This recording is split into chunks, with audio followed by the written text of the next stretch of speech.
high-ranking executives, and that 85% of them said they would recommend Tampa Bay as a place for lucrative meetings and conventions. As for the Bucs and their record, yes, a winner would be a beautiful thing. But win or lose, people still remember our name. And certainly there were years when Johnny Carson used to take off on the Buccaneers and their not-so-good record. But again, can you buy that? People suddenly knew where Tampa was. It wasn't near Miami. It was right in the center of the state. Craig Smith, News Channel 8. Well, Mr. Culverhouse parlayed his $16 million investment in the Buccaneers into a money-making machine worth, some estimate, at least $140 to $185 million. In fact, the Buccaneers are one of the most profitable franchises in NFL history. Veteran sports editor Tom McEwen remembers everything Mr. C touched seemed to turn to financial gold. Mr. Culverhouse, yes, he wanted to turn a profit on anything that he did. He was a businessman. But never in my time do I know of any case in which he personally declined to let a player be signed for money. You say you've known him for 20 years. What to you personifies the man? Doggedness, grace under, you've seen him under the worst circumstances. He was almost always graceful no matter what. He left his coaches alone, and he's always done that. For me, I think he was tough and smart. And the thing I'm writing now for tomorrow is I put toughness and intelligence and smarts as being foremost. We should point out that Tom McEwen often had an adversarial relationship with Mr. Culverhouse when it came to the Bucs, but that was just part of the game. You may only associate the name Hugh Culverhouse with the Tampa Bay Buccaneers, but many people associate him with charity and community development. You may not realize it, but Mr. C gave away millions of dollars. News Channel 8's Diane Pertmer says a lot of people benefited from his generosity. An intellectual world away from the Buccaneers, the University of South Florida doesn't even have a football team, but Hugh Culverhouse showered USF with his time and his money. I didn't know they had any ties in with educational development at all. I had no inkling. And that's the way he preferred, say Mr. C's closest associates. He's not a guy that ever really sought that out. That was never important to him. But USF kept track of his generosity, $4 million worth, including $2.5 million given for 2 separate endowed chairs. And that endowment will permit faculty members to sit in those chairs and to leverage those dollars on into the future. Mr. Culverhouse never attended USF, earning both his undergraduate and law degrees from Alabama. But he also endowed a chair for Stetson Law School in St. Petersburg. I think it gives the students a chance to see different people, and gives the faculty a chance to mix with different people and get different ideas. Hugh Culverhouse viewed the arts in the same light. His $1 million gift seeded a campaign that ultimately built the Tampa Bay Performing Arts Center. The man whose football team put Tampa on the map gave for the good it would do, not the publicity it would generate. It's very different from most sports franchise owners with the big show, and that just wasn't his style, so a lot of people didn't know about it. His legacy will influence Tampa Bay in a much broader way than football ever could. In Tampa, Diane Pertmer, News Channel 8. Mr. C once offered advice to new residents. He said, get involved in your community. He preferred education, and by his own admission, estimated his gifts to education at more than $10 million.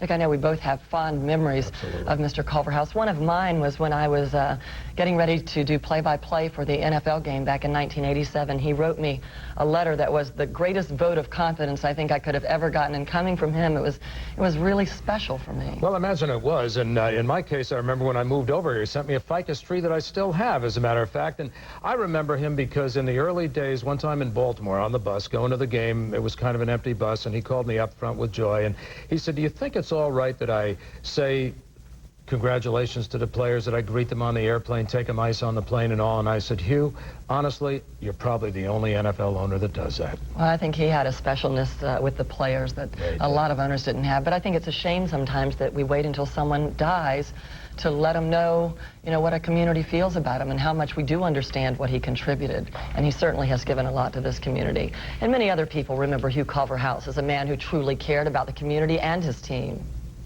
those defeats that he has suffered over the years here really kill him. I mean, it's just, I'd be with him after a game, and he would just be so low that I had to pick him up, and I thought I was as low as you could get.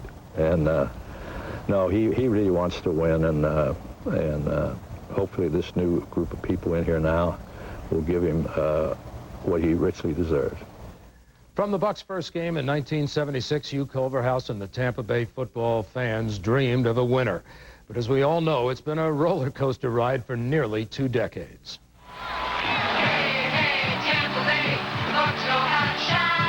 The dreams were limitless the night of the Bucs' first win. It happened in New Orleans, but the Mardi Gras-like celebration was at one Buccaneer place. The talk was of playoffs. The dreams were big. But no one that night could have guessed that 2 years later the Bucs would sit on the edge of the dream. Tampa Bay Buccaneers try to nail down what has become known as the elusive NFC Central Division crown. It's the third time as a charm, and it'll happen here in San Francisco today. It would not happen in San Francisco. Many started prophesizing that it would be a rainy day when the Bucs made the playoffs. And it was. December 16th, 1979. It rained. The last game of the regular season, the Bucs had one game to sew up playoff dreams. As the floodwaters flowed, Neil O'Donoghue, the field goal kicker, is called into the game with seconds remaining. It is a low snap. The kick is up. Good! The players are really whooping it up on the sidelines. This is quite a sight to see. The Bucs and their fans are singing in the rain with an NFC Central Division championship and the playoffs dead ahead. The Bucs finished the 79 season on January 6th of 1980, just 10 points short of the Super Bowl. The Rams beat them 9-0 to win the NFC championship. But the Bucs made the playoffs, and although people talk about the turnaround of the Dallas Cowboys, I think the Bucs turnaround from birth in 1976 to the 0-26 losing streak that ended in 77 to the playoffs in 79 was even more dramatic. We had a bunch of hungry young guys who wanted to win. I mean, we had a tape player that played in the dressing room every day in 79, and the title song was, "Ain't No Stopping Us Now." And we believed that we could beat anybody we played. The Bucs would go to the playoffs the next 2 years, but after the 82 season, the team would part company with Doug Williams. It was a wound that would not close for 10 full years. In 1992, it finally healed. We met for about 30 to 40 minutes, and we talked about the scenario leading up to my departure. I think we had a great talk. We left. When I left, we shook hands, and we got so much behind us. Doug Williams joins many of his teammates from the glory years of the Bucs in mourning the loss of owner Hugh Culverhouse. My condolences and sympathy or what have you goes out to his family, because I can understand. I've been down that road. I know it's a tough situation, and I think all we can do at this particular time is to pray for his family. And regardless of what people may think or feel about him, it's those type of things that you don't know about if you don't really know him. So I've been blessed to have had the time to spend with Mr. Culverhouse, and it's a time that I'll never forget. And that man's name will forever be linked to the Buccaneers. He is Leroy Selman. He went from All-American at Oklahoma to All-Pro in Tampa Bay, and he joins us now live from his home in Odessa. And Leroy, Mr. C used to refer to you as, "I love him like a son." I know this is a very sad day for you. Yeah, it really is. I was very saddened by the news when I heard it this morning of Mr. C's passing away, and I certainly want to send my condolences out to Joy and Gay and Hugh Jr. Prayers are with them for strength and comfort during these difficult times. Leroy, it's got to be a special pleasure for you to have been there for some very wonderful times, the high side of the roller coaster, if you will. Yeah, it really was. It's a lot of fun memories, and that's what I want to hold on to in the times that I've spent with Mr. Culverhouse. Nothing but positive times have been spent for me and my family. I enjoyed playing for Mr. Culverhouse as a Buccaneer, and more so getting to know him off the field as well. He was a very kind and generous man, who cared a lot about the players. Their success off the field was just as important as it was on the field, and that's kind of rare around the National Football League. Leroy, thank you for taking the time and sharing some of your thoughts with us this evening. Thank you, Gail. Thank you, Leroy. Most people think of Hugh Culverhouse as business savvy and his serious devotion to his team, but some remember he knew how to have fun. Well, Mr. C was always pretty straight guy. We used to go to parties and to the club. He used to invite us all the time, and he enjoyed dancing, and he was a good dancer, by the way. So. He's just been one of the fine owners to come into the game. His attitude, his knowledge, his awareness of things as far as the economic side of the game as well as the competitive side of the game. He's been one of the good owners that's come into the National Football League. And he was a very powerful owner. He used his NFL power to land Tampa 2 Super Bowls. He was also considered something of a football financial wizard. And for more on that story, let's go back now to Tom Korn at One Buck Place. Tom? Well, thank you, Gail. As you know, NFL owners are well known, if not legendary, for their hard-nosed business sense. And with one of the money-makingest franchises in league history, very few of them were as successful as Mr. C. So it is no exaggeration that he is thought of as an NFL icon among his peers. I think I can sum it up. No owner or no individual in the NFL has more respect than Hugh Culverhouse. Well, Hugh Culverhouse, I think, has really made a great contribution to our league. Now, I know that at times his team has struggled and such like that, but he's one of the more brilliant men that we've had in the league. To be more precise, Culverhouse's brilliance centered around his unchallenged business acumen. At a time when NFL owners treated their league like a country club, Culverhouse taught them how to treat it as a business. Once the owners figured out the enormous benefits of Culverhouse's suggestions, his rise to power in the league was swift. You know, Mr. C's calling was as a tax lawyer, and very bright tax lawyer, and knew how to operate within the system, and helped many in this league get out from under some tough situations. The most notable situation was when the NFL was in a big court battle with the USFL. Culverhouse was in there fighting the issue to the end. And then came the strike of 1987. Owners wisely took his suggestion to take out a line of credit for $150 million before the strike to lessen the financial burden. It worked. In short, he talked lingo the owners understood. Profit. And that made him an icon among his peers. Certainly, he had as much power as anyone else other than Commissioner Rozelle. So, yeah, some people would have said he was the most powerful. He certainly was the most powerful, and tonight he is the most remembered NFL owner. Back to you, Gail and Dick. Okay, thank you very much, Tom.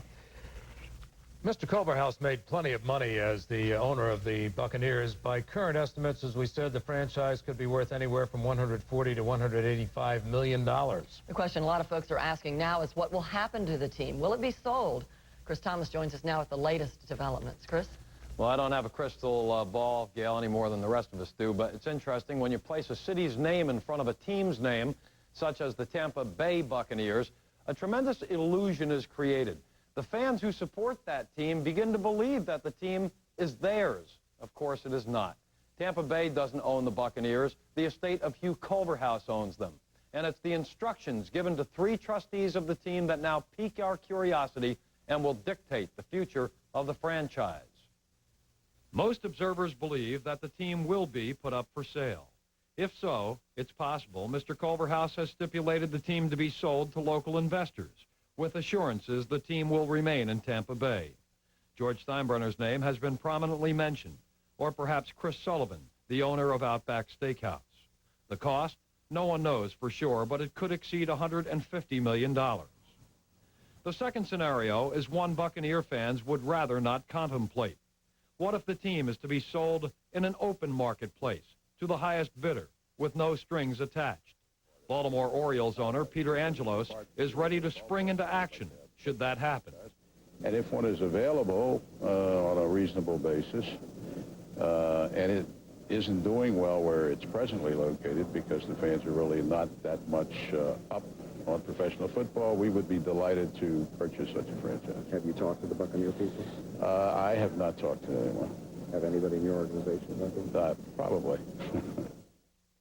A third possibility involves a continuing operation of the franchise by the 3 trustees.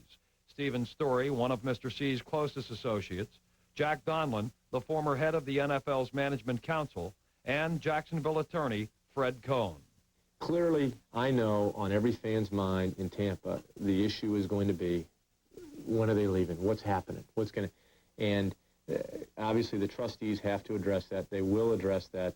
I do not look forward to the fact that every day there will be some rumor, some way, somebody will speculate.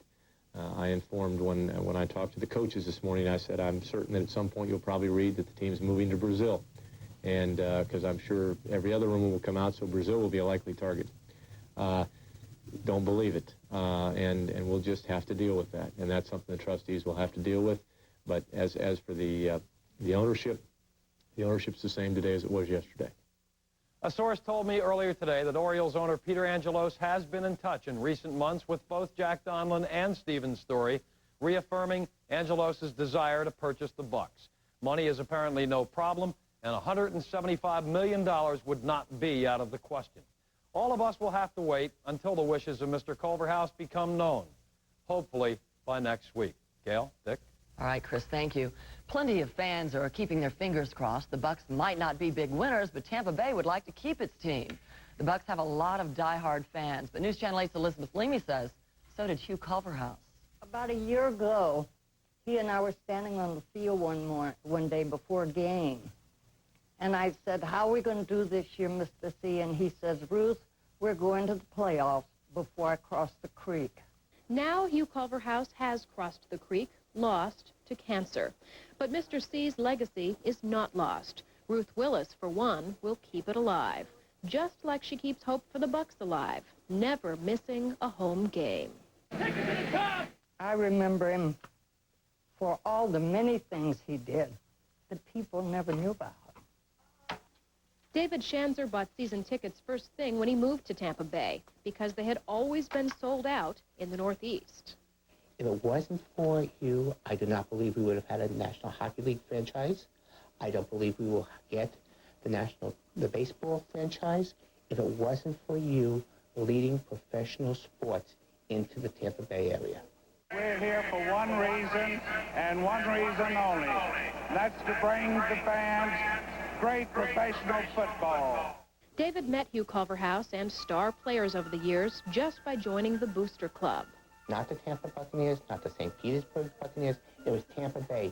He coined the phrase for this area that united both sides of the bay. Mr. C had even more fans than the team he gave us. Elizabeth Leamy, News Channel 8. You know, you just have to be wondering what's going through the minds of the players who will be playing tomorrow night in the weeks and months to come and dedicating the season to him, as I'm sure they will. What kind of inspiration that'll be for them? I think so, and I think for the fans too, Gail, because I think the fans more and more over the next couple of days are going to realize how much this man really meant to the community and the entire Tampa Bay area. I'll never forget when we went up to Green Bay the first time and they had Tampa and Green Bay, and Mr. Culverhouse let the comment be known when they came down there it would be Tampa Bay and Green. Well, if it is true that Hugh Culverhouse will be watching us from afar, then one thing is certain. He'll be watching a community with new opportunities, able to grow in new directions because of him. The Tampa Bay area is a better place because of Mr. C. Though he's gone, the benefit will remain and grow. We leave you now with an affectionate look back at Mr. C. through the eyes of those who knew him best. Good night, and thanks for joining us. A kind Southern gentleman.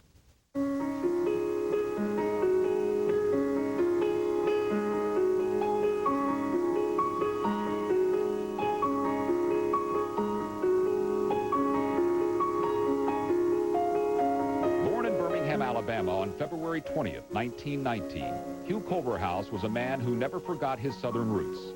He graduated from the University of Alabama, first with a Bachelor of Science degree, then with a law degree.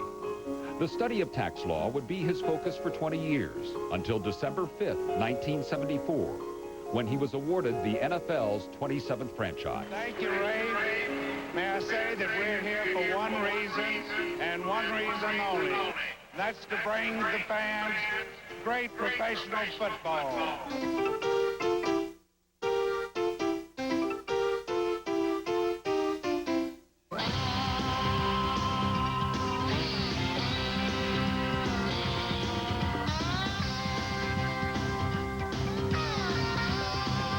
I'm challenged I'm challenged. I still believe in winning. This is the Mr. C Bay Area Buck fans had come to know. But this husband, father, and grandfather had a side many had never seen. A glimpse at a note he wrote his wife on the day his daughter Gay was born gives you an idea. He is a warm, gooey, neat, nice guy. And I think the public sees him as the owner of the Buccaneers.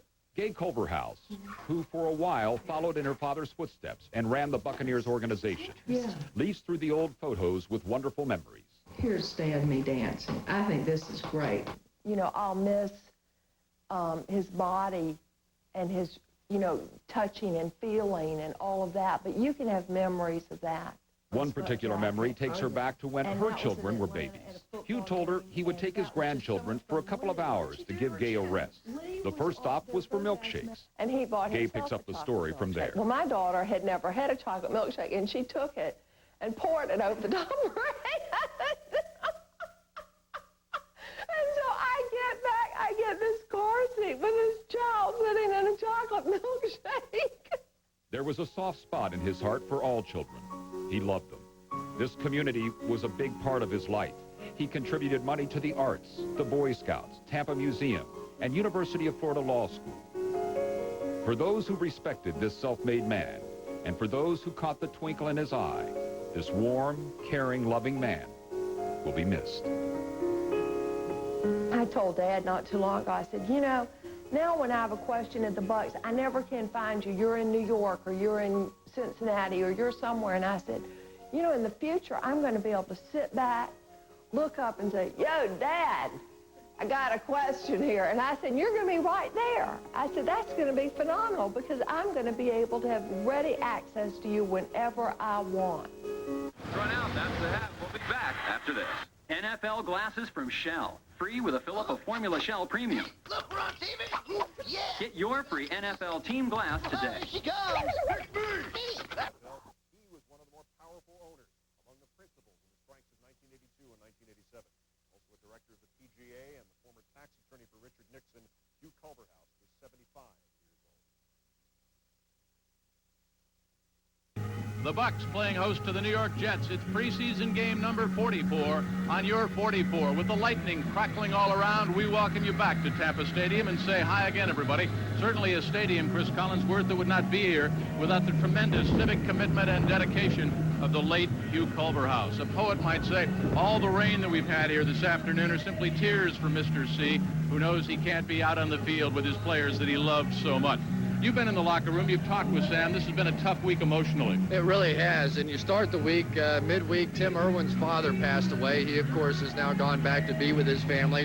And then the untimely death of Mr. Culverhouse. They had the Meet the Buccaneers luncheon today before this ball game. Sam was very honest. He said, I don't know how my team is going to react emotionally. Right now in this locker room, not a lot of happy people.